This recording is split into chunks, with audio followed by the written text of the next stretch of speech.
మనందరం కూడా ఐక్యంగా రేపు ఎవడో ఎన్ని చెప్తాడు,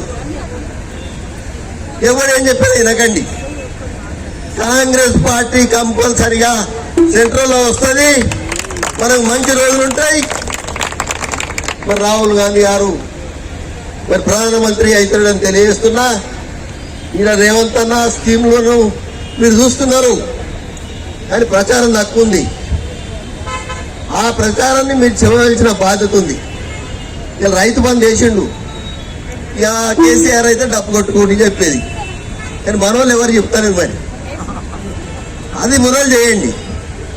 ఇలా మనకి ఇండ్లు ఇస్తుండు, మనకి 3500 ఇక్కడ వరంగల్కి ఇచ్చినాక నేను మళ్ళీ అడిగిన అన్న సమ్మేళాలు కావాలి, పట్టాలు కంపల్సరీ చేపిస్తా, సమ్మేళాలలో వాళ్ళకు కూడా ఇండ్లు ఇస్తాను అన్న అని చెప్పడం నాకు జరిగింది.